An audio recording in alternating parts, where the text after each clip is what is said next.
sponsored by the Lowy Law Firm. I'm Geoff Ketchum. The Longhorns have defeated TCU 32-27. Serenity Douglas will be joining me in a matter of moments. Anwar Richardson will join the show not deep into the post-game comments section, or what am I even talking about? Deep into the show. But he's at the stadium right now getting post-game press conference stuff from Steve Sarkisian, who I've seen already say that he would rather win ugly than lose pretty. That was literally close to being the lead of my Orange Bloods instant analysis piece. If you are the Texas Longhorns today against TCU, the only thing that matters today is that Texas gets out of Dodge with a W. Simple as that. It wasn't the prettiest of games. I think it's a game we'll look back on and, at this moment, those were just two pretty, I won't say average teams because I don't think that the Longhorns are an average football team, but that was one above average team not playing an above average game against an average team that I thought really and truly played a below average game. The final results, Texas 32, TCU 27. If I'd have offered you that a week ago as Texas was walking off of the field at about this time last week against Texas Tech, you'd have snapped my hand off. If I'd said 5-point win on the road next week, Bijan Robinson goes for 200-plus yards, 230-plus yards of offense, you would have snapped my hand off if I had offered you that deal. So I think that's the first thing that we've just got to absolutely acknowledge. The Longhorns win. This isn't, I think, one of these games that we need to poo-poo after the fact. When a team has beaten you 7 out of 9 times, 6 out of the last 7 times, and you're playing them on the road, I don't think what you want to do is come out of that game talking about all of the things that you didn't do. Look, we'll talk about some of those things. I think that the Texas passing game today was levels below where it needed to be, and that there's a lot of reasons for that. I think there were multiple people that had their hands involved in that, but that's not what you lead off with. What you lead off with today is that the Longhorns win first and foremost, right? And look, Steve Sarkisian was hired in part because they wanted to win the TCU game. And then you've got to win the Oklahoma game. And then you've got to win the Big 12 championship. There are always hurdles that have to be cleared, but it feels like one of the very first hurdles that the Longhorns needed clearing was to beat TCU. And they did. And I think that you don't want to make light of that. And I think that you don't want to make light of the fact that when it comes to Bijan Robinson, we're talking about a guy that might be the best player in the entire country. That's not hyperbole. It might not be true. By the way, Serenity Douglas about to join us here on the Orange Bloods postgame show. There she is. Here I am. You and me on the postgame show together for the first time. Finally. It was a struggle trying to replace. Yeah, well, big shoes to fill. You don't even have to worry about that today. Serenity Douglas from the Orange Bloods Texas Football YouTube channel joining us right now. We'll get her thoughts in just a second. A reminder, Anwar Richardson will join us probably in about 10 or 15 minutes. He is in the locker room or down on the field covering the post game. So it'll take him some time to get back up into the press box. Serenity, real quick, I want to get your opening thoughts. I just wanted to finish the thought that I was having, which was when it comes to Bijan Robinson right now, we are talking about a guy that legitimately is that dude. He is, people use the All-America term with him, that he is at that level. I don't know that it does him complete justice, because the difference in the ball game today really and truly was that Texas had that guy and the other team didn't. And on a day when you win by 5 points and neither team was hitting on all cylinders, it helps to just have the best person on the field. It helps in track.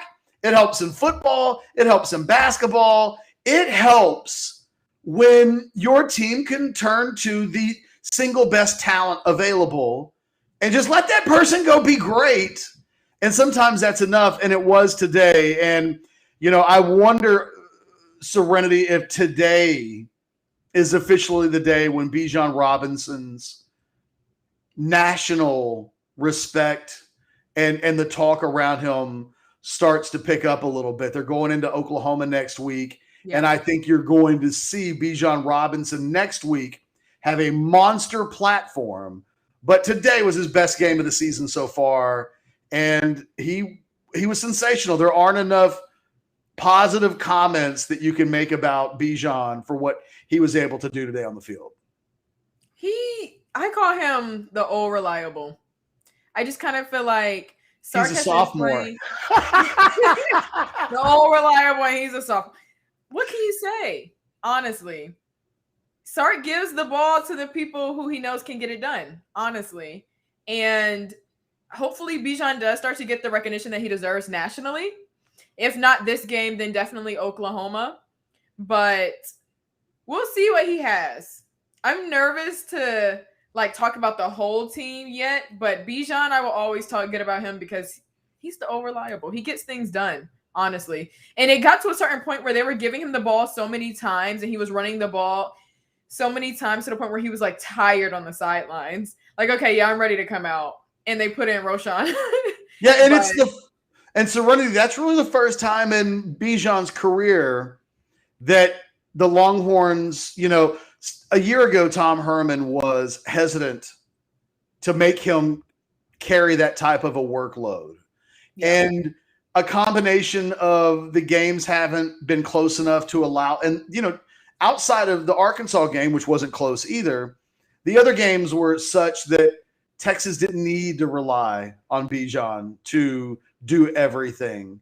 But it was interesting today, really the first time this season that the Longhorns were in a game that went down to the last possession, essentially. I mean, TCU trying to get the ball back, Texas keeping them from getting the ball back, Bijan keeping them from getting the ball back, literally 3rd and 6, and he just refused to be tackled. Yeah. It was interesting that we now have seen Texas in a close game. And now we know that when Texas gets in a close game, how much Bijan Robinson will be leaned on and counted on. And there's a lot of storytelling in this game that I think takes us into future weeks. Absolutely. I think what Coach Sark has done compared to Coach Herman, like you mentioned, Coach Herman hesitated on giving that much of a workload to Bijan. Okay, yeah, we had other people we could rely on, but he hesitated doing it. Now, not only is Sark giving Bijan this workload, I feel like he's making him conditioned enough to handle the workload. And I think that's what's really important. It's not just, okay, hand it to the best player on the team. It's can the best player on the team handle this? And he has made sure that he is able to handle this during offseason, during preseason, and just condition enough to go through all of those plays. So when you actually do see him tired, I was like, dang, he should have been tired 4 plays ago, but he's not because he's conditioned for this. He's in shape. And I think that matters a lot, honestly. We see a lot of guys just getting out of shape. They're not able to withstand the workload, but he definitely is. And that is all Coach Sark's doing, honestly. No, look, Serenity, to your point, the best of, at the end, Bijan's 35th carry and 34th carry were as good as his 3rd and 4th carry. And I think it says a lot about him when we talk about what kind of team is Texas going to be in the 4th quarter of close games this season. Because I think in future weeks, I think the next month, we're going to see a lot of close games. Yeah. And they're going to play better teams. J-Rock asking, where's Anwar? Go solo, Anwar. Chill out, J-Rock. Chill out. Anwar is handling business in the locker room right now. The way this works is we start the show and Anwar goes and does his reporter thing and makes sure that Sarkisian doesn't say anything in the postgame show. Right, he's live tweeting right now. Yeah, he's letting us know what Sark is saying. I just can't read any of it because I'm sitting here doing the postgame show. He'll join us in 10, 15 minutes, J-Rock. Just so you know, he will join us in 10 or 15 minutes. Let me see if he has started the tweeting yet. He hasn't? He has 8 seconds ago. So look, Anwar's tweeting. He'll be here shortly. Again, it's the Orange Bloods postgame show sponsored by Lowy Law Firm. I'm Geoff Ketchum, joined by Serenity Douglas as we pick the bones of a 5-point win in Fort Worth for the Longhorns, 32-27. Again, Anwar Richardson will join us momentarily. Like I said, in probably about 10 minutes. Soon, y'all know how this goes. Yeah, this should be old hat. So, Serenity, I want to ask you, okay? So, we've given Bijan his attaboys, and he deserves all of them. And we'll circle back and we'll talk some more Bijan stuff in a little bit. Of the rest of the team, because you mentioned when you first came on, like you don't know what you're even going to say about the rest of the team. It was tough. Was there a component of the game once we eliminate the Bijan piece of this that you were most concerned about, that you think in future games, even starting especially next week against Oklahoma, where if they don't do better next week in this area, it'll be trouble? I would say a couple of things. For starters, the O-line. Now, I was live tweeting, and I was saying, is the O-line doing their job? I kind of got mixed comments. Like, is the O-line not doing their job, or is KC just not doing as well as he usually does? And I think it's a little bit of both. I saw a lot of plays where I was like, where's the coverage for KC? Of course, he's not throwing as good because there's like 5 huge guys coming his way. Now, he also didn't play the best this game, but we'll get into KC a little bit later. But I will say, it was a struggle to watch X this game. Xavier Worthy, he had an outstanding game last week. And watching him this week, it feels like night and day. But what I've kind of noticed like throughout the game is that these guys studied him.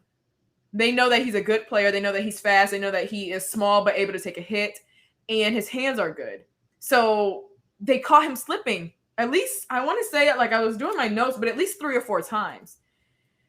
And that was disappointing to see. Yeah, I think Mama always said there'd be days like this for true freshmen. Yeah. And I think that he had a true freshman game. And I think that we've reached a point with Xavier Worthy where I think he started off so well that it's easy to remember that, like, this is the first time he's ever played on the road in a conference game. And it's his 5th game of his college career, and he didn't have a season a year ago. And I think there's going to be things like that for everything. I think he's played in the rain. This is the first time he's played. But you know what? I mean, those things matter in a guy's first season.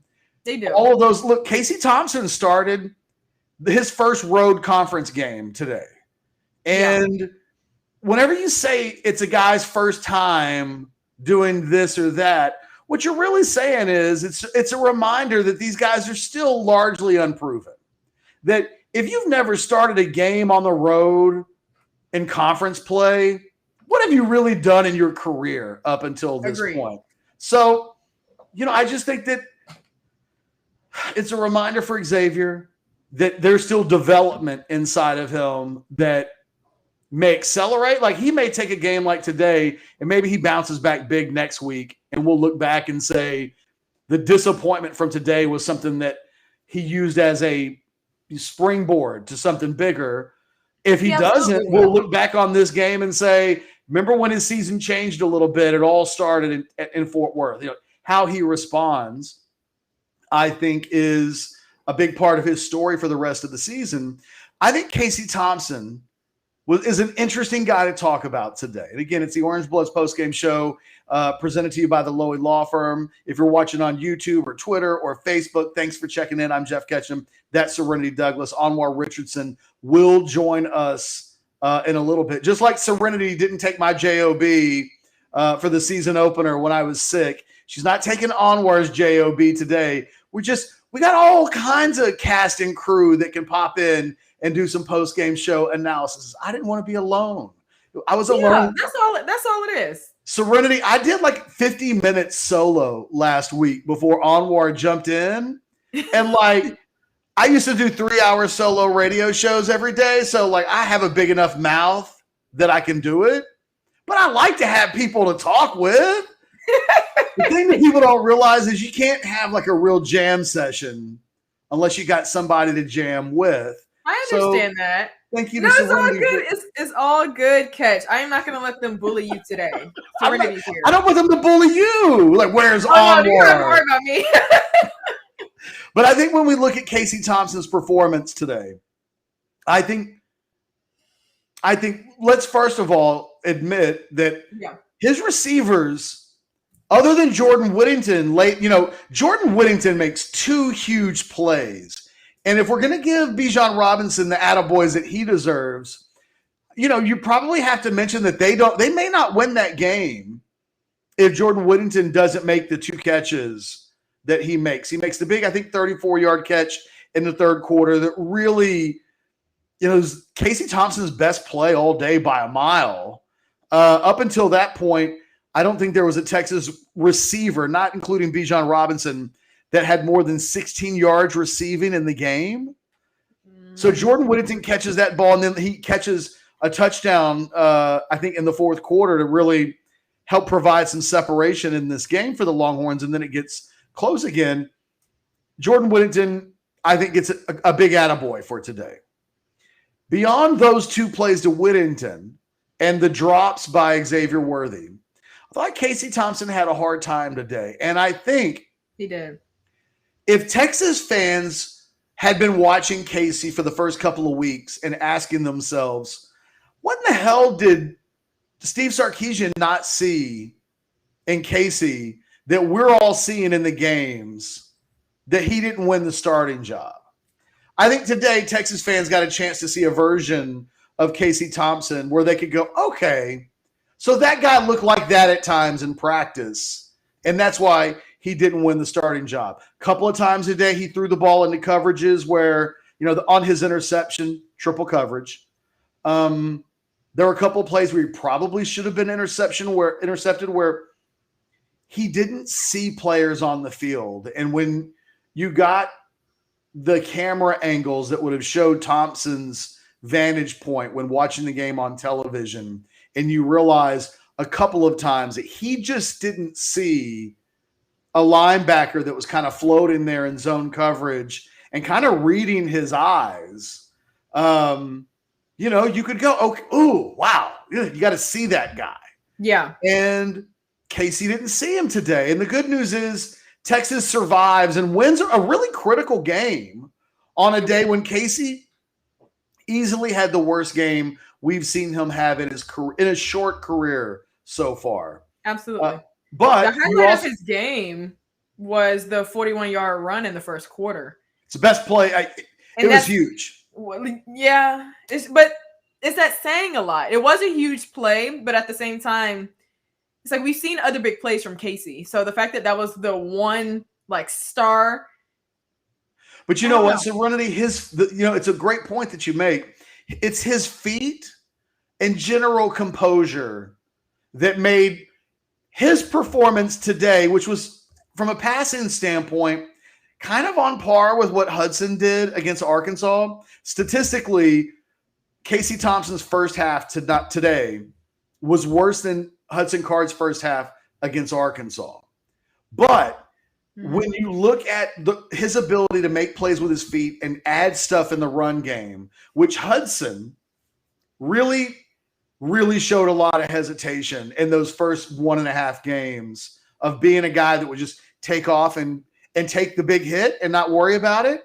Casey will take the big hit, and it made a difference several times today when they were trying to get first downs. And although Casey wasn't playing well today, his body language didn't scream that. Yeah. Whereas a lot of people looked at Hudson against, and it helps when you're winning. It's a difference between playing poorly on a day when your team's doing enough to still be winning versus a day when you're playing poorly and people are like, you're the reason why the whole team sucks. So, I think that Thompson will go back to the drawing board, and, the goal is, and he's a big preparation guy. And I want to know I have a question I want to ask you in a second that's specific to athletes responding to these types of disappointing. I've kind of asked you this question before in certain circumstances, but I want to ask it again. But, Casey's got to build off of this. I don't think there's any pressure. Nobody is saying he needs to lose his job. It's his job. But he's got to be able to look at the film and make adjustments and go, okay, teams have made some adjustments this week to me, just like they did with Xavier. Yeah. Now I've got to adjust to the adjustments and I have to evolve. And that's the next piece of the puzzle for him. Absolutely. And I think that's exactly what Casey's going to do. I have a lot of faith in him to look at the film, study it, take notes, whatever you have to do. Go over it with some of the team, because that's what we keep getting from him in the press conferences after the games, that he's the main one. 20 minutes after practice is over, he's still the one in the locker room or still the one on the field trying to go over plays, watching film. He's that guy. Even on the blowout games. Back when we played Rice, he was like that. So regardless, he is that really tedious quarterback, and he didn't panic. And I think that's the level of experience that the players keep talking about. And what I heard during the game, which was a great point to me, is that the team puts their trust in him in a different way than they would with Card. And you definitely saw that. He didn't panic. And I know we talk about how he doesn't panic, but those are on games that they feel like they had more control. This game, it literally felt like it was out of our control. It wasn't his best game at all. But at the end of the day, he didn't panic. He didn't get frustrated. We saw a couple bad throws, but at the end of the day, he still kept his composure. And I do think that the next game is going to be his best game yet because of all the mistakes he made this game. And he actually has things to study this time. Well, and it's one of those things, TCU loses. TCU gave Texas their best shot. Yeah. I don't think TCU's a very good team. I don't think they're terrible, right? I mean, we're not talking about Rice, and we're probably not even talking about Texas Tech. But TCU gave it the good old college try today. They tried. Yeah. They had some wrinkles that they probably hadn't showed in any other weeks. I think that, for me, this performance is an easy thing for Sarkisian to look at. He'll be able to coach this team hard this week because they made some mistakes. I think we haven't talked about the defense very much yet.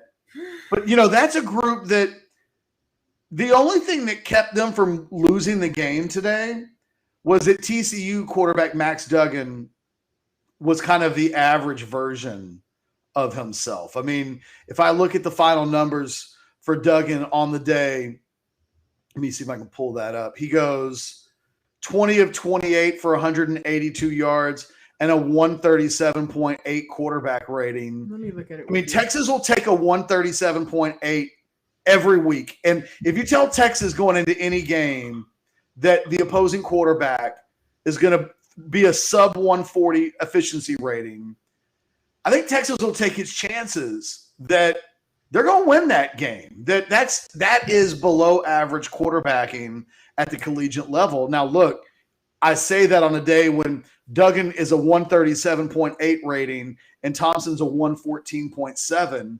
That gives you an idea of Casey Thompson's the vibe. The mojo just wasn't there today. It wasn't. It just wasn't there. But TCU not having a guy capable of being a little bit better was really one of the big differences in this game. There were times when Duggan had receivers open and he just threw the ball inaccurately. I think a lot of people walk away today really impressed with TCU running back Zach Evans. That, I think a lot of Texas fans were like, oh man, don't put Zach Evans and Bijan Robinson in the same sentence with Bijan. He held his own, though. He held his own. But in the same sentence, absolutely not. And he finishes the day still averaging. He gets his 100 yards. He gets his 7.5 yards per carry, which was better than Bijan. I think one of the things I came away from the game thinking was, thank goodness, if you're Texas, that TCU doesn't know how to use Zach Evans the way Texas is using Bijan Robinson. I like that point. Because Zach Evans got 15 carries today, and if he'd got 15 more, I don't know. Yeah, no, I like that point. And I think that's important. It is, because to me it was kind of like there were a lot of plays where it was just kind of like, just give it to Evans and then they'll be perfectly fine, but then they didn't. So then it worked in our favor. But at the same time, us on the other hand, we're like, give it to Bijan every single time. When Bijan gets tired, give it to Roshan, and we're going to get the job done pretty much. Except for the fourth quarter where Bijan got stopped. I want to give Sarkisian credit, because I think there's previously been a lot more rotation during games. Absolutely. I mean, there's been a tendency early in the season where Roshan and Bijan split the workload a little bit more than they did today. And Sarkisian deserves a lot of credit for sensing, oh, it'll be over my dead body, or him just dragging himself off the field because he needs a breather. Otherwise, 5's on the field. And look, Texas's best player touched the ball 37 times today. That's a lot. It is a lot. 216 yards. I mean, that is incredibly high usage at the collegiate level.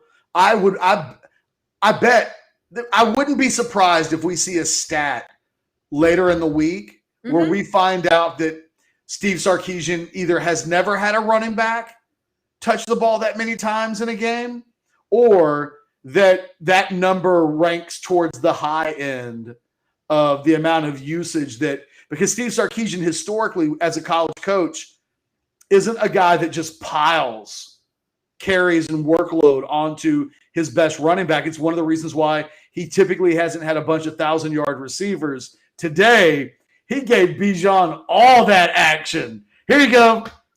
Like, he did not make football hard today. And I think you're right, Serenity. I think there were times when TCU, who's their best player? It's Zach Evans. And too many times, instead of just giving the ball to their best player and get the hell out of the way. Like I said, though, you have to make sure your players are conditioned enough to be like that. That's fair. Bijan is. Like you said, every single play, it was like it was his first down. Every single play. I think that's a great point. He's in shape. You're able to do that. The rotation is not only just strategy. I think it's more so, okay, who is about to pass out and who's not? And Bijan he's in great shape. It's possible we're sitting here sideline quarterbacking what TCU should have done. And it's possible that Gary Patterson would say, I don't know that I can trust Zach Evans to carry the ball 35 times yet, that they just haven't prepared him yet to be that dude in a game the way I think Bijan Robinson has slowly been prepped, that there's going to be moments this season when we ask you to do everything other than sell popcorn in the stands and help people to their cars after the game. Bijan did everything, and he might be helping people get to their car right now. Somebody does that much work. He's a great guy. It's hard to turn it off once you're started, right? And he might just Anwar Richardson's getting ready to join us. We will interrupt our gushing over Bijan Robinson.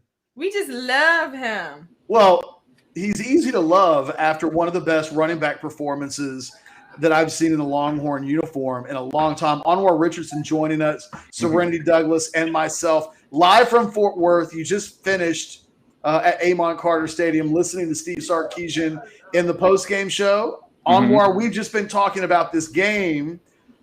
Give us the details on what Sarkisian said in the postgame show, and then give us some big picture thoughts from Fort Worth. Well, I think the main thing is, he just kind of said it was not a pretty win, but it's a win nonetheless, and a win that they'll take. And look, Ketch, you and I have been doing this for a long time. They've struggled so much against TCU. Like, you just got to take the W and just as bad as it was. So, and I think he was a little bit encouraged. He talked about his team responding to a lot of things, a lot of adversity, from the opening kickoff that, they took back, a very long time, almost scored on that one to obviously falling behind. So he just talked about how they just never gave up, even though things didn't go their way. Obviously there's things that he wants to get, corrected. And, we'll talk about some of the different aspects of things that they could have done better, obviously from, whether it's the receivers dropping balls or maybe a little bit pass protection. But overall, Ketch, he just seemed to be very excited about to have the win and be able to, have a road game with way different results than they did against Arkansas.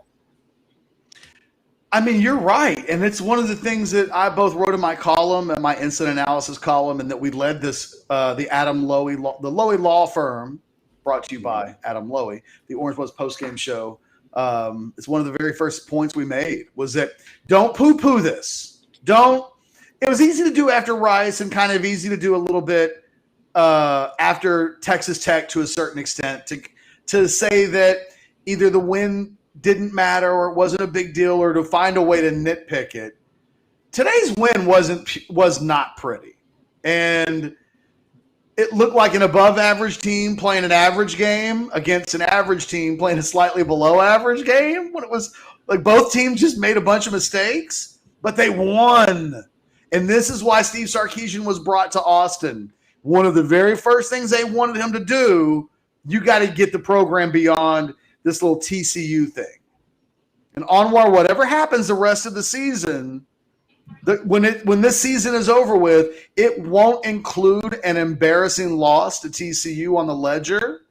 And that's a massive step forward for the Texas football program, which is not just taking L's from Gary Patterson for the most part over the last decade, but they've taken bloody noses and concussions and they've lost limbs. Like, it's been a bad scene when Texas leaves games against TCU. Not today. Today they were the better team. Today they had the best player. Today they had the best coach. It didn't amount to more than a 5-point win, but a 5-point win feels like a big 50-point win when it's TCU, I think. But let's go ahead, Serenity. I'll jump in after you. Let's not forget, we lost Denzel Okafor really early in the game. Also, I saw Luke Brockermeyer.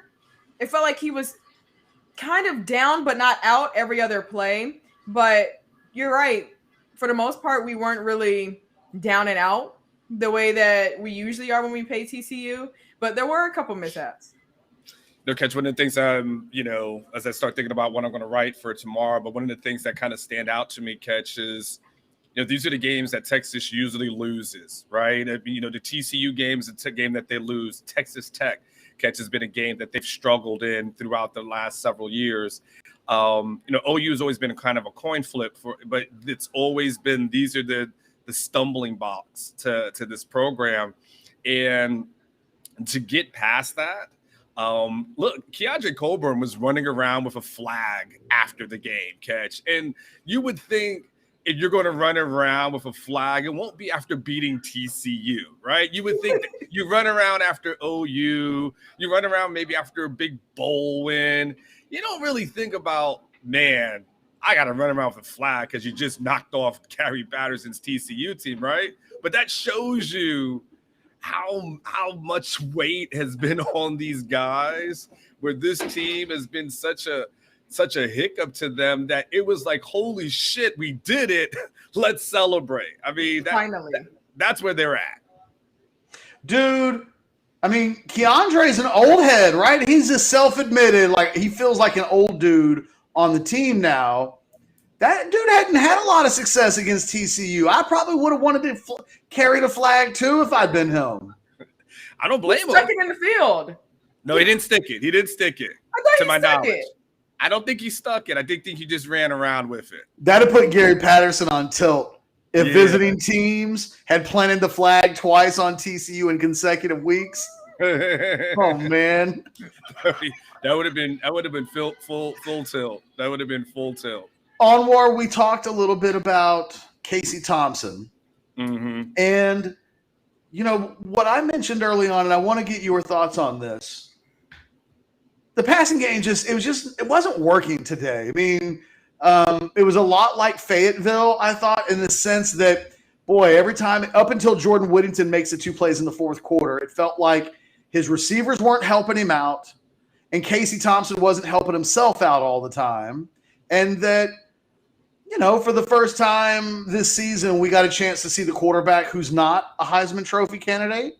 Mm-hmm. And that, I don't know that you make too big of a deal out of this other than to say there are still, the next time he goes, next week, the next time he plays away from home, there's a little bit more of a proving ground, I think, that I think people will be looking for as opposed to just taking for granted that he's just going to put up Baker Mayfield and Kyler Murray numbers. Yeah, I mean, the one thing we knew, Ketch, is that it was going to be hard to sustain that kind of success and momentum throughout the season. It was just, it's tough. It's tough to do. And yeah, from stat-wise, when you look at his stats, it's 12 of 22 for $142, 1 touchdown and 1 interception. And the longest reception was 37 yards by Jordan Whittington. So there wasn't a lot cooking from that passing game. And to your point, whether it was the drops, the offensive line struggled, early, and that was problematic. There were some throws that Casey made that, should have been intercepted, by the linebacker. Like it was not a great performance by him. But the one thing with Sarkisian kind of talked about after the game is he still liked the grit, the drive, leading them down late, and making some of the throws that he needed to make when it counted. So, the one thing we know is that it wasn't pretty, but they may have the best running back in the country. And when your quarterback is off and you can hand it off to that guy and he goes and does his work, it takes a little bit of pressure off of Casey because the ball was still moving, even if he was struggling. And I think I think when it's all said and done, I think Casey will be fine. I agree. Serenity, you know what I think Casey does better than Hudson? Fake it till you make it. Okay. And I was nervous about that comment. And on a day when it's important to, even when you don't have it cooking, to the other guys believe that you're okay.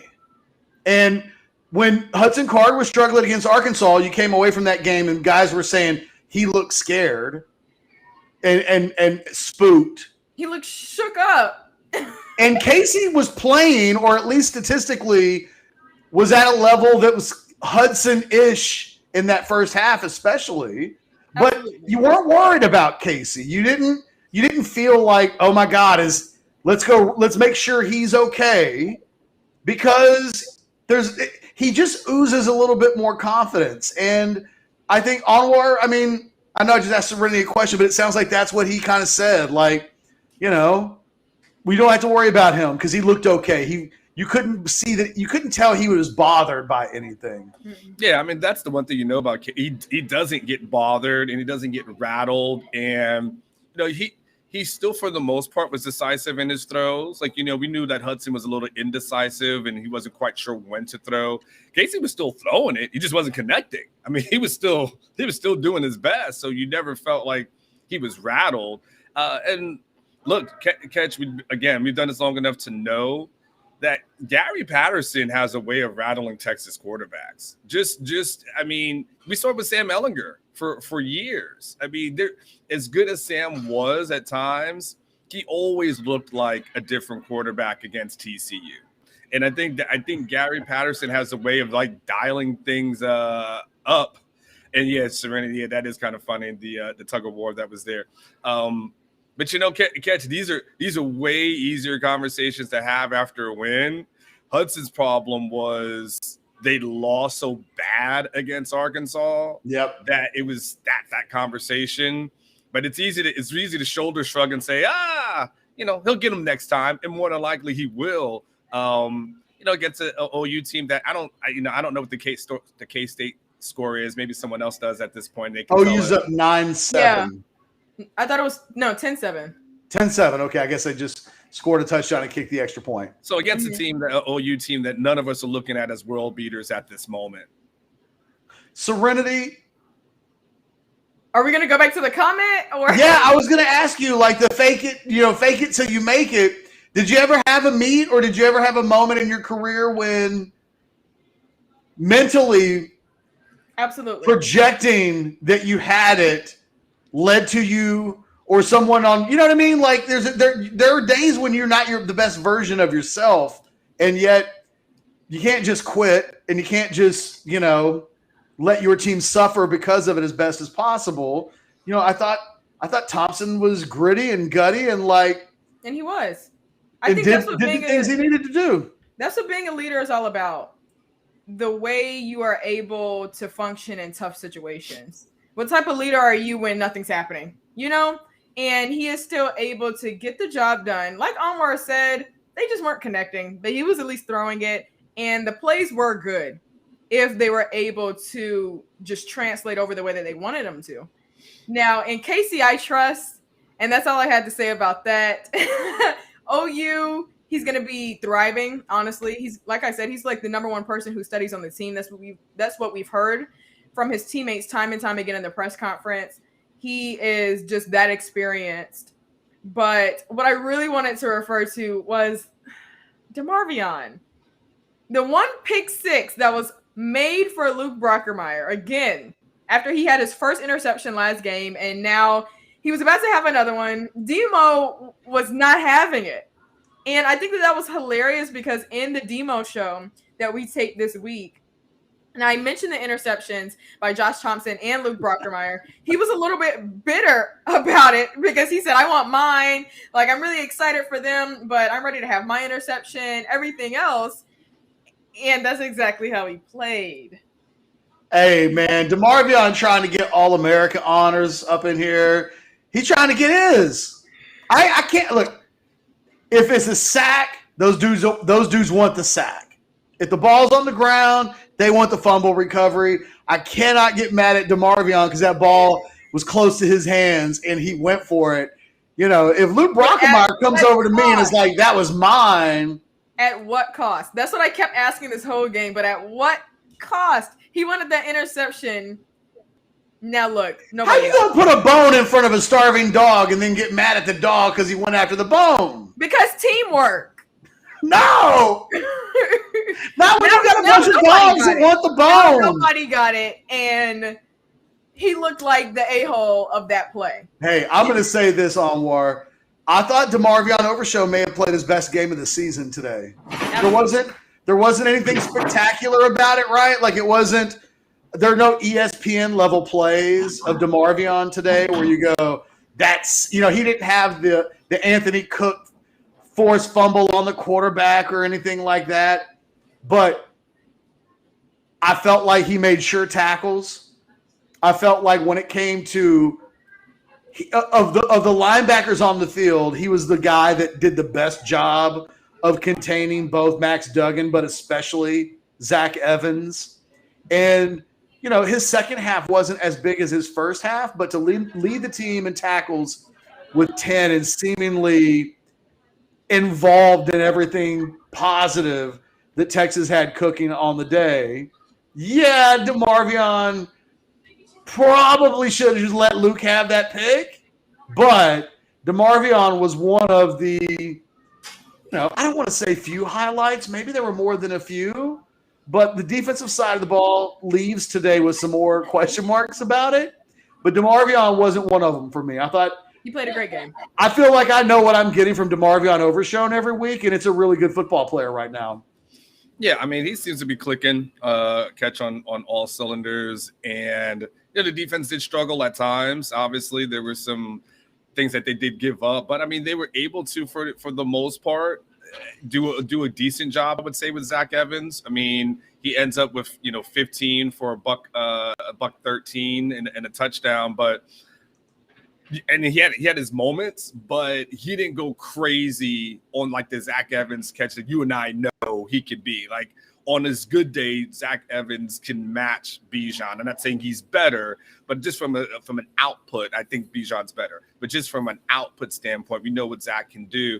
Nobody else in the run game did anything, and of course, that's a reflection on those linebackers being able to get some containment, there. So I thought he did do well. I mean, both of those guys were fighting for the ball, so that's going to happen. But overall, from a defensive perspective, when you have a guy who was able to move from safety down to linebacker and then be able to still keep that quickness that he's able to have, I think it does. It says a lot. He looks in his. If he looks at the run sideline to sideline, he looks like an NFL player. He moves like an NFL player, and he leads like an NFL player. Let's move into some attaboys, just in general. Serenity, okay. I'll come to you first. Players that we haven't talked about yet that deserve to have some shout-outs and an attaboy because they came up big today in whatever moment or moments they came up big. You got anybody off the top of your head? Let me think. What threw me off was you saying who we haven't mentioned, because I was going to say Bijan. He did really well this game, and he led the team in tackles last week too, and also this week. So he's a good player. But I will say BJ Foster's really tough hit, and it kept that guy down for a while. I forgot what play that was. I think he all around played well. All right, I'll give you three, Ketch. Okay. My first one is Anthony Cook. Okay. I co-sign that. Yeah, I thought Anthony, not only from the hit and the fumble, but I thought he played an excellent game. I thought when we go back and look, I thought it was probably just the containment that he was able to get. I thought it was probably his best game of the year. He might be the MVP of this defense. He might be through 5 games. He's that good. He's that good. So Anthony Cook, I would give him a salute. I thought Jordan Whittington, those two big catches that he had. That was acrobatic. I mean, just being able to get up in the air, take a hit. I thought he did a fantastic job on those. As quiet as a church mouse at this, Cameron Dicker. I thought he was solid throughout that entire game, and that's a game when your kicker's got to make these kicks, right? He made 4. He's reliable. Yes. And kickers are always a coin flip to me. From any distance, I always am just like, I don't know what's going to happen. And I thought he was super solid. And actually, I'll give a bonus one. Carrick, Andre Carrick, when he came in, I thought, that offensive line was so bad in the first quarter, Ketch. And then when they have Carrick pop out to that right tackle position, I thought they got a lot better. And again, I'll have to look at it and when I rewatch it just to kind of make sure it's not an overreaction at that point. But those 4 guys stand out right away to me as far as I want to give some attaboys. You took a couple of mine, Anwar, especially. I should have known you'd say Dicker, right? But I thought for a second you were going to leave him for me because I thought that was an obvious one. Anwar, if I tell you nothing other than Cameron Dicker is going to attempt 4 field goals in a game, you immediately think he makes how many? Probably 3 or 4. Yeah. That's probably my guess. Yeah, and that wouldn't be crazy. That'd be 75%, and that feels a bit Cameron Dicker-ish. Yes. So 4 for 4. He plays a big role in winning the game. I have a few names for you. On the offensive side of the ball, I think Carrick is a great call. Serenity mentions early on they lose Denzel Okafor to injury. And one of the real interesting things that happens in that game is Texas offensive line coach Kyle Flood has a decision to make. Mm-hmm. And he decides to take his right This is pretty gutsy because when you lose one player and then that impacts 2 different positions, that's a pretty major injury. He moves his starting right tackle to left guard, And then he takes Andre Carrick and puts him in at right tackle. And Anwar, I think you're right. I think the offensive line played better after Denzel Okafor came out. I think that I give an attaboy to Derek Kerstetter because that injury to Okafor and him being moved, both of those guys get like attaboys for me. That wasn't a problem. So the left side did seem to play better. And quite frankly, Derek Kerstetter and Christian Jones was a better combo than Denzel Okafor and Christian Jones. So, God, maybe Kerstetter and Christian Jones played a better game on the left side. And maybe it's coincidental, but maybe Kerstetter helped calm down Christian Jones. I don't know, but Jones had a bad first half and didn't feel like it was a disaster of a second half. Jake Majors and Junior Angelau never had their names called out. Mm-hmm. That means they didn't commit penalties. They really didn't get anybody killed. And that offensive line played well enough that, they ran for almost 300 yards. I guess, 273 in the end when it was all said and done. So you can't do that without your running, but your offensive line, I guess 272 is the final number. You can't do that without your offensive line doing something up front. And when those guys don't get noticed, that's usually a good thing. On the defensive side of the ball, Darian Dunn didn't get noticed the entire game. Mm-hmm. That's not terrible if you're a cornerback. Yeah, that means nobody getting anything on him. Mm-hmm. And so I thought for a guy coming in and replacing Josh Thompson, who has arguably been every bit as good as Anthony Cook through the first 4 games of the season, that Darian Dunn did a very good substitute. The substitute teacher did a good job, and nobody noticed that there was a substitute. Mm-hmm. Tavondre Sweat, I think, was the best Texas defensive lineman on the field today. And he's been very consistent. It felt like at least once a quarter or a couple of times a quarter, he was involved in a run stuff when we've spent a lot of time talking that Keandre hasn't been very active in making tackles. I don't remember Alfred Collins doing anything today. I don't remember really Moro Ajomo doing a whole lot today. Tavondre Sweat felt like he was in on a lot of things. So I'd give him an attaboy. All right. I got another question for you guys. Okay, because I got a couple of nitpicks too, by the way. Oh, well then let's just slide into our official nitpicks piece of the program. Anwar, give me some nitpicks. I got some nitpicks. I think, all right, I'll start with the easiest one and I'll work my way down, okay? The easiest nitpick, and I'm going to get into the Texas team, but I'm going to go to the easiest nitpick.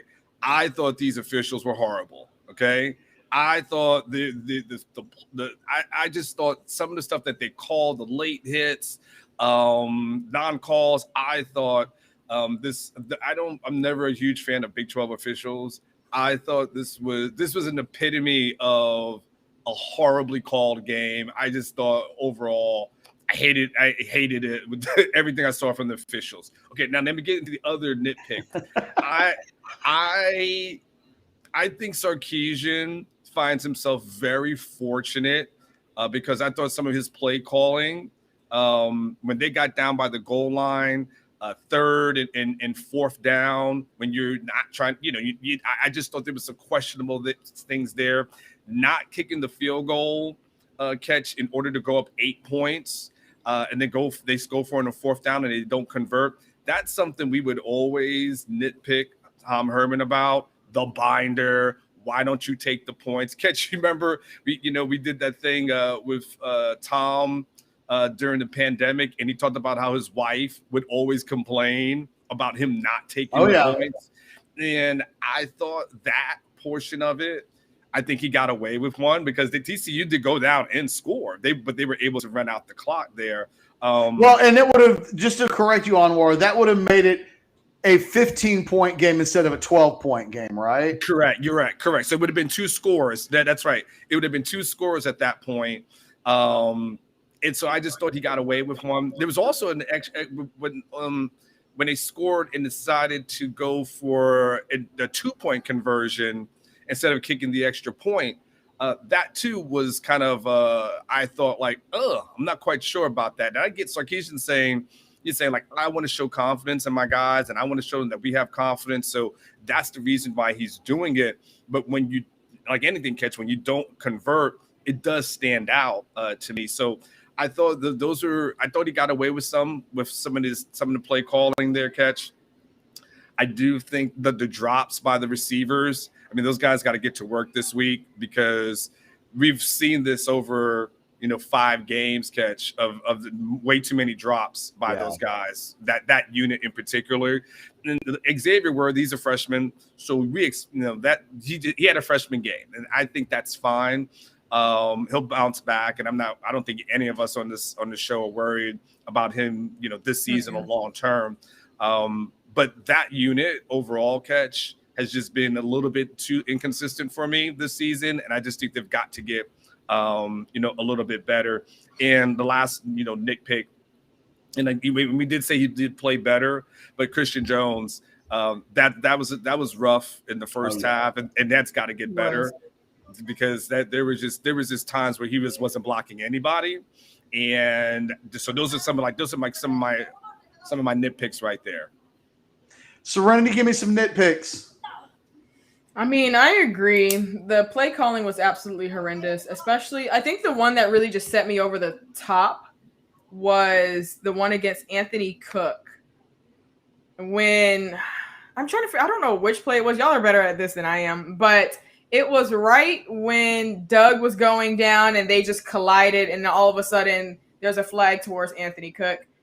I think that call was that was like the one that just set me over the top, and I was like, okay, these refs suck really bad. Also, I mentioned earlier Xavier Worthy. He did have a tough game, and I'm really disappointed, and I think I'm just surprised. I know Ketch was saying that he's a freshman, and of course he was bound to have a bad game, but I talk to him every single week, and with him, he's so much of a perfectionist that he never thinks that he does well. I'm interested to hear from him this week where he actually did not do well. I agree. To see what he has to say about this, because the last time he didn't play up to his expectations and they actually did not do well was the Arkansas game. And he had a lot to say. So I'm interested to see. I think he'll be pissed, Serenity, at himself. I think that this is going to be the first time he talks throughout the whole interview. I'm not trying to jinx it, but I think this is going to be the first time where he really just like lets me have it on what he did bad, because he's that much of a perfectionist and he really just wants to get better. But that's what's going to make him a great athlete going into the OU game. And I would say those were my main things that really just kind of made me mad. The O-line, them playing as bad as they did in the first half just makes the rest of the game like a bad taste in my mouth. It just really made me it really pissed me off. Is that bad to say? But probably. Here's the thing, Serenity. We understand that you went to UT and Ketch and I can do the objective thing, but we cannot act like you're not a 6-time champion who bleeds burnt orange. So we can't sit here and not throw you're supposed to be objective. We understand. They literally honored her on the field 4 games ago, Anwar. So you're okay to speak from a fan perspective. I think it would be disingenuous for you not to speak that way. Thank you, because when I see them, it's a different story. I've always been like that. Like even back when I actually was in college and I worked for Longhorn Network, they just kind of left a bad taste in my mouth. Like, why are you happy on this Monday? Mm-hmm. You did not play up to your expectations. No, but I would say that those are just my nitpicks. The officials, Xavier Worthy, great guy, but he will get better. This was just a bad game for him. And the O-line just did not play up to my expectations. They played a lot better last week. And I'm not going to give them a cookie to do things that they were supposed to be doing in the second half. Fair enough. That is fair. It is the Orange Bloods postgame show brought to you by the Lowy Law Firm. Shout out to the Lowy Law Firm for always being a fantastic sponsor of the postgame show. Anwar, Serenity, I'll give you my nitpicks. I know you guys had a lot of good ones. I will narrow mine down to just one thing, and Anwar will have heard this rant from me before, but I just in general detest sloppiness. And Texas it says a lot that they won the game today. By the way, 10-10 in Manhattan right now. The Kansas State, I think, had a first and goal situation. Oklahoma kept them out of the end zone. So it's 10-10, less than I get 90 seconds to go in the second quarter for those of you just wondering what's going on in that game. I have a hard problem with the mental lapses that lead to really sloppy things. And I thought, you start the game. Look, next week against Oklahoma, maybe don't let the opening kickoff go 87 yards against you, and don't be down 7-0 after 30 seconds. Just FYI, if you can avoid doing that. Next week against Oklahoma, when you get the ball into the red zone and the coaches call for the Wildcat, it shouldn't look like it's the first time that the coaches have called for the Wildcat all season long. Got dudes running onto the field late. Everybody's looking at each other like they don't know where they're supposed to be. It's kind of chaotic. And then shout out to the lady talking to you in the background, Anwar. And then they're trying to. There's a wallet apparently that they're trying to identify whose it is. Well, if there's any money in it, it's yours. Apparently, it's Tammy's. Whose wallet? Isn't there an ID in the wallet? Just look in it. I don't know, but that's where you tell them if there's cash. It was mine because I went to the ATM early on. No, I think that against better teams with better quarterback play than TCU received today, right? Max Duggan was. It's a good on a day when your quarterback had his worst game ever. Max Duggan felt incapable of being more than gutsy. So Texas drops passes. It commits. What was the final penalty count? I know the officials were awful, and quite frankly, I thought they were awful for both teams. I didn't think TJ Carter should have been thrown out of the game. The final penalties, where is that at? I got it for you, Ketch. It's 9 for 97 for Texas and 7 for 80 for TCU. That's a lot. That's both teams are this equally terrible, sloppy. Look, sloppy. Texas. If I'm a TCU reporter hosting the Purple Frog postgame show, I'm saying, look. This game comes down to TCU turned the ball over twice inside the 20-yard line and gave Texas short fields to go score. And that Texas gave Uh-oh. Was that a catch freeze? It was a catch freeze. I was very interested to see what he had to say too.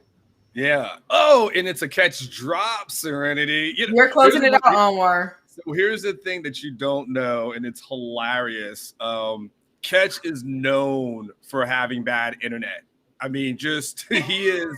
This has been a thing, and it's crazy. So he moved obviously out there to Houston, and for several weeks had better internet, and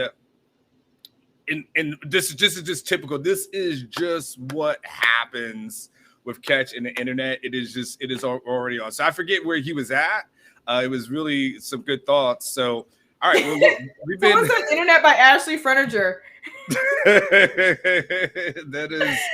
That is all right. So let me ask you this, Serenity, and let's do maybe like another 5 to 10 minutes at most. Okay. What now that Texas, as you see them sitting here at what is it, 4-1 at this point? You've seen the Arkansas loss, but you've seen them rebound since then. This big game next week. I mean, and it's always Texas OU is always a big game, but what are your thoughts about this team heading into that game? Because I have some thoughts, but Ketch is back. I don't know what happened. But is your internet? I don't know. It's funny. I feel like we jinxed. I did see this comment though. Yes. All right. Do you want to finish yours? Because I started going into a totally different direction. Look, all I was saying is Texas has to play a much cleaner game from the sloppiness standpoint if they're going to win against Oklahoma next week.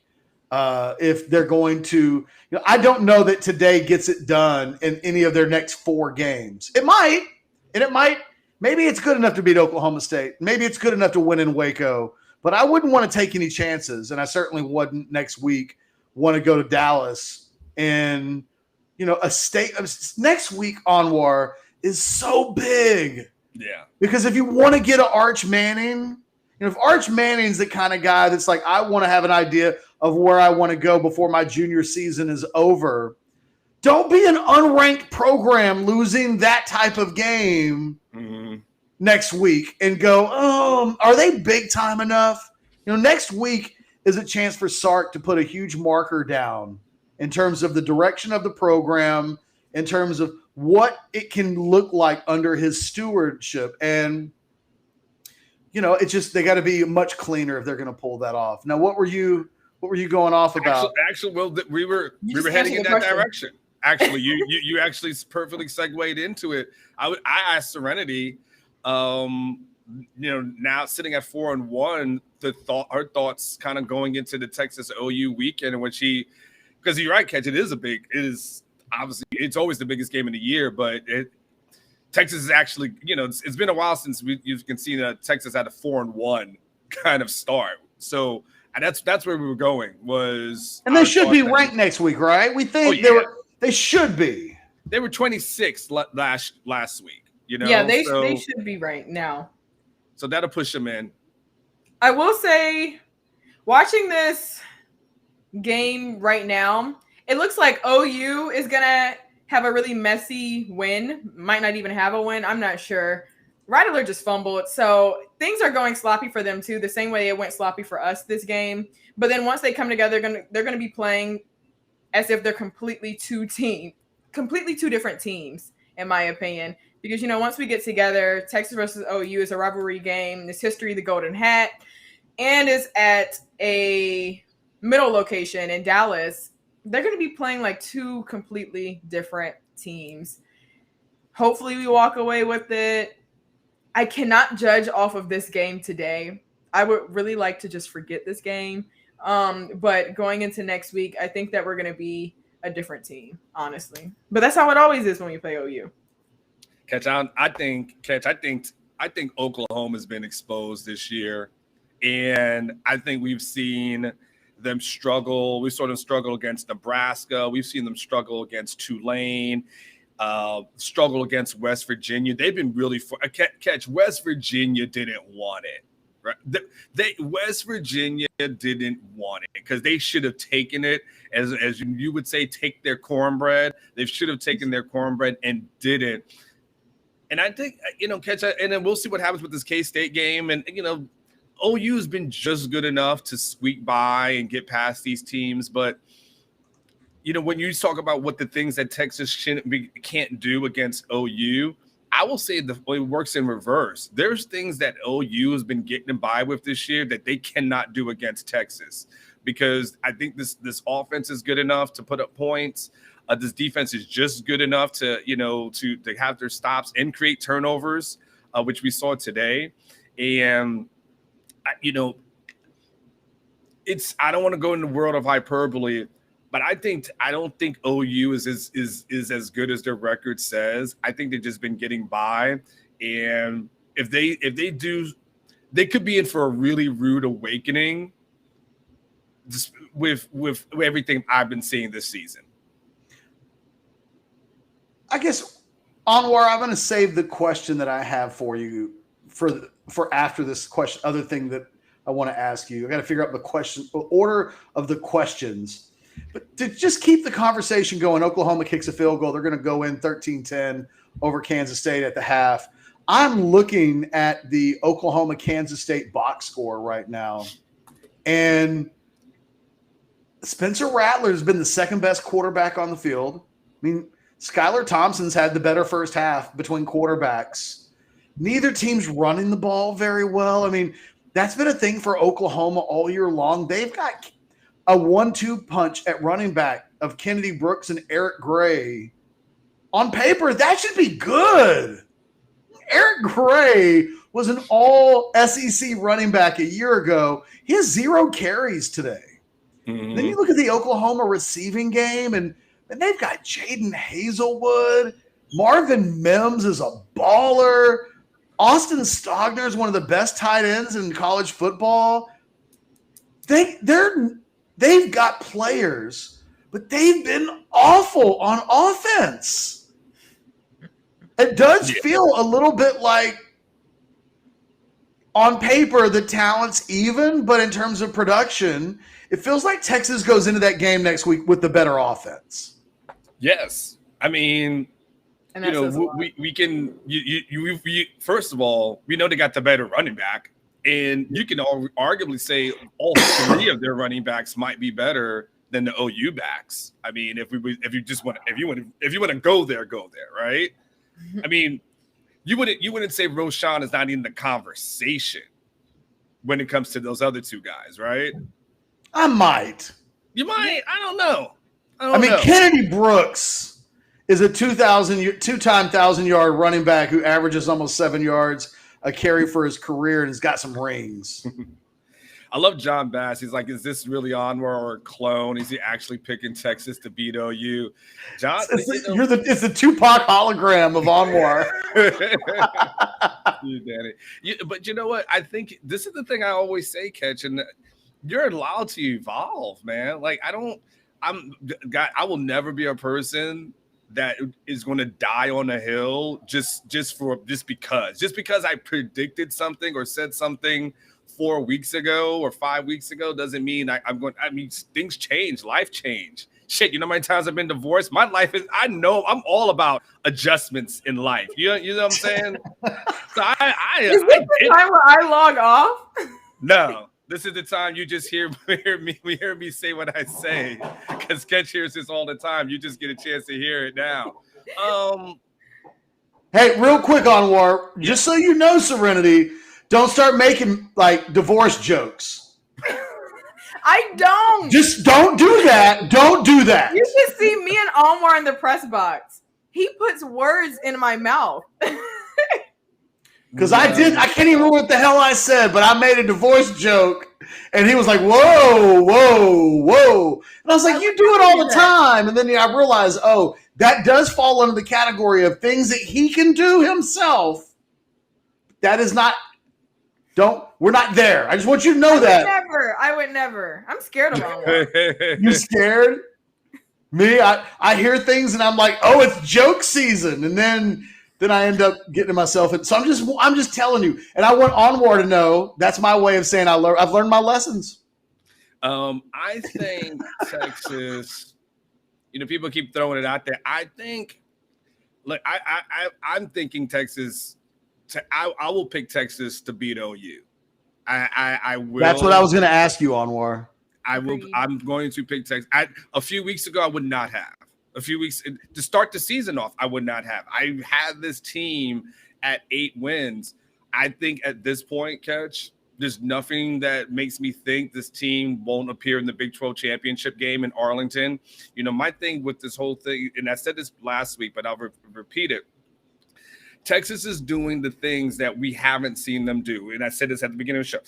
They're beating the TCUs. They're beating the Texas Techs. And I understand that. And that's what's important. OU is always a coin flip to me. It's just always a coin flip. Texas has been bad and defeated OU. We saw that in the Charlie Strong year. So it's always a coin flip. But the thing to me and the key to this season has always been, can Texas beat these teams that have just been a thorn in their side for the longest time? And what we're starting to see is Sarkisian is beating these teams.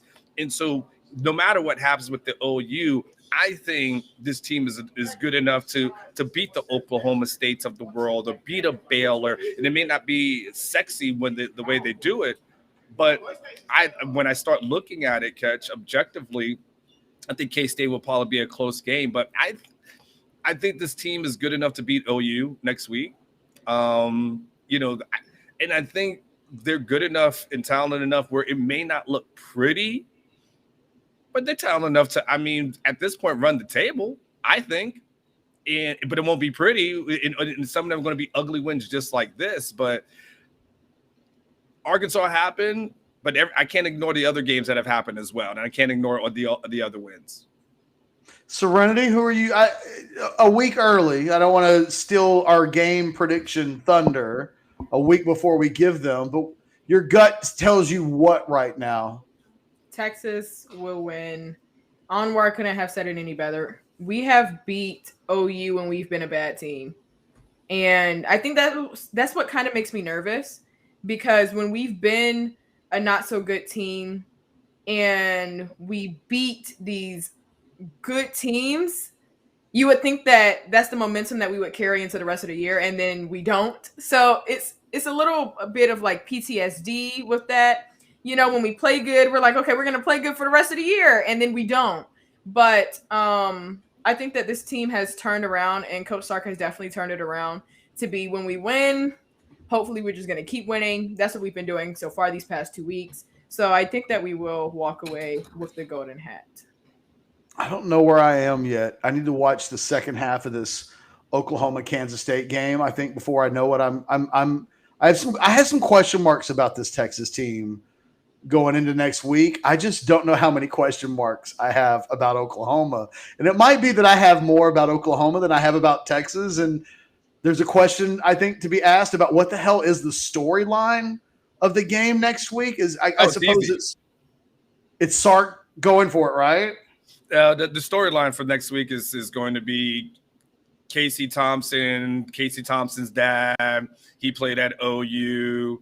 And it'll be that'll be the thing at Ketch by the end of the week. If there's a drinking game, and every time someone mentions that Charles Thompson played at OU and now his son is going against his alma mater, you will be drunk, because that will be the storyline. I guarantee you, all week long. Okay. Wasn't that the same thing with Sam Ehlinger? I know that they always showed like his baby picture with him, like with the baby horn. With Sam, it was always he was born to play for Texas. But I thought his family, something about OU. No. No. He beat OU. Was it Kyler? And that was Murray? like a big deal. Kyler Murray. I don't know. Kyler Murray's dad played at A&M. Oh, and then transferred from A&M to Oklahoma. Long story. Real quick, before we go into like a closing statement, before we close the show here, because I do want to watch the second half of this Oklahoma-Kansas State game. It was Shane. Thank you. Final remarks? Does anybody got anything they need to get off their chest? Well, I'll just say this, because I see people kind of saying stuff at the tail end, and we kind of addressed it beforehand. This was not a great game for Casey, and he didn't look. The deep passes were not there. He struggled in this game. And what I think your biggest takeaway if you're a Texas fan was this is probably the worst game he played, and they still won.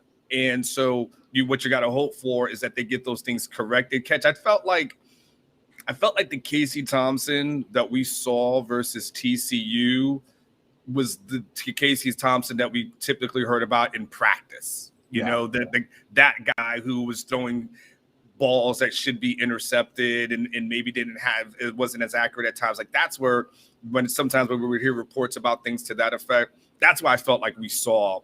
But Gary Patterson is a good defensive coach. There were things that I was told that he was purposely not trying to show versus SMU, which sounds like a really dumb philosophy, but that they tried to save for this game. And so I think they saved the first few things, but we'll see what happens in the battle with Casey versus Spencer, this next week. But I think we've seen enough over the previous games to not think that we're going to see that continue. I don't think we'll see another game where Xavier Worthy drops 3 passes, and I don't think we'll see another game where Casey Thompson struggles the way he struggles. So my parting shot is, if you're a Texas fan, the best thing you can do at this point is you can nitpick a win, but to your point, Ketch, it's a win against a program that Texas typically does not defeat. And so at the end of the day, kick your feet up, have a drink, and get ready for Texas OU. If I offer you right now that they win next week exactly the way they won this week, nobody's turning it back, right? No one's like, nah, I don't want that.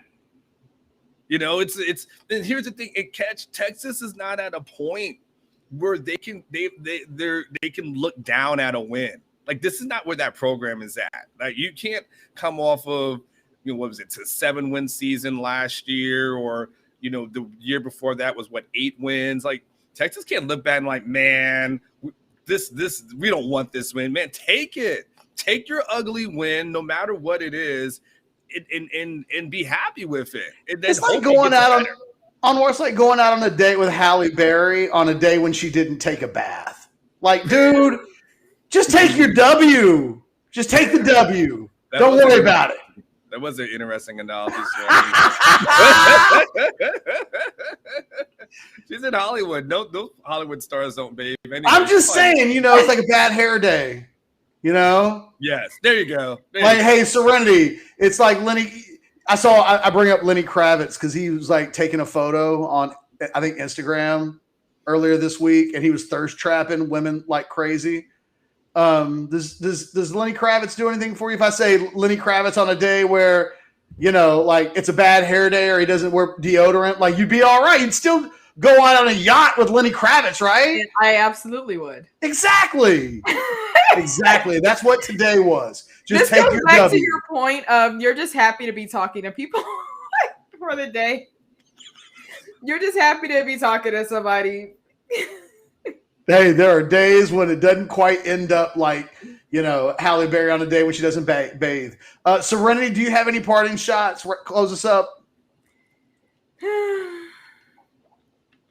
I guess. Who are you most looking forward to talking to this week? Oh, I think I'm most looking forward to talking with Xavier Worthy.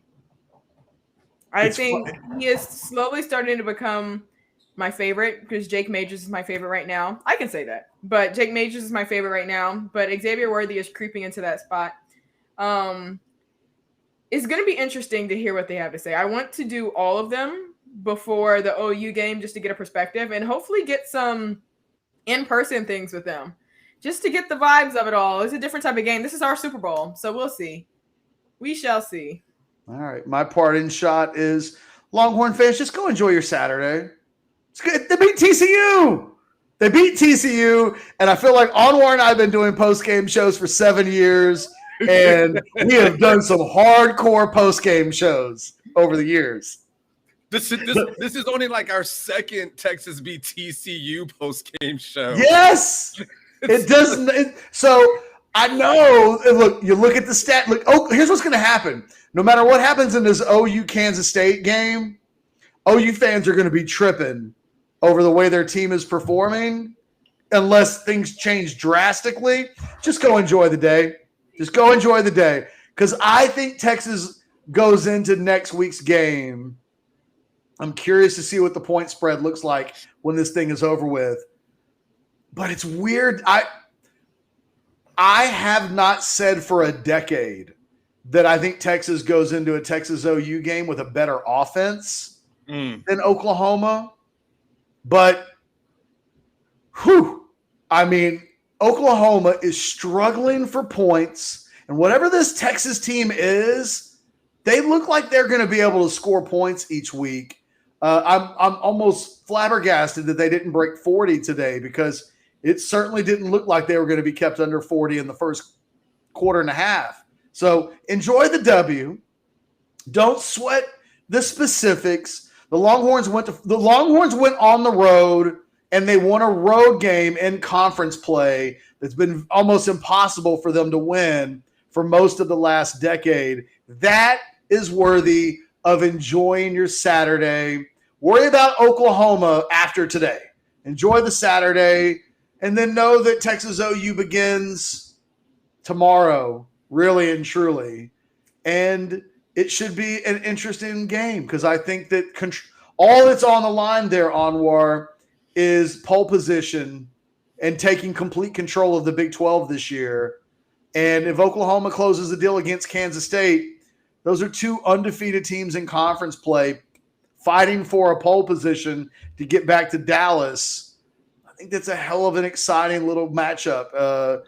I'm looking forward to it. But for myself, can I throw one more thing in there? Yeah. Just real quick, 30 seconds or so. Here's what adds to that importance too, Ketch. When you think about if they beat Oklahoma and then you've got Arch Manning coming the following week. I mean, right before a bye, and you can now sell like, hey, we're on top of the Big 12 at this moment. You know, you just saw us beat Oklahoma. Here's Austin, all that type of stuff. That becomes huge, for the recruitment of Arch Manning. If you can go into that Oklahoma State game as an undefeated Big 12 team. Well, Oklahoma State plays Baylor tonight. If they win that game, you're probably talking about an Oklahoma State team ranked in the teens against a Texas team. If they beat Oklahoma, even though they may be 24, 23rd this week, if they beat Oklahoma, they're probably in the teens. And then you're talking about a game in 2 weeks, a monster home game with Arch Manning in the crowd that will be one of the most talked about games nationally all week long. That game could be Texas coming off of a loss, and so could Oklahoma State, or that could be two red hot teams and just the very next game of what today was the beginning of a 5-game grind at TCU versus Oklahoma State, at Baylor, at Iowa State. The season will be defined by what happens in this 5-game stretch. I would argue if Texas goes 3-2 in this stretch, they put themselves, and that's not asking a lot. They go 3-2, they probably put themselves into a position to get themselves back to Dallas, and they leave today 1-0. That's no small first step in this 5-game stretch. As JC says, a win is a win is a win is a win is a win. For myself, Serenity Douglas, Anwar Richardson, and of course the Lowy Law Firm, who always help us hold it down here for years running now on the Orange Bloods postgame show. We will see you guys next week. Anwar will be in the Cotton Bowl. Serenity will be at the Cotton Bowl. I will be here doing my thing. But we'll have videos all week long here on the Orange Bloods Texas Football Channel.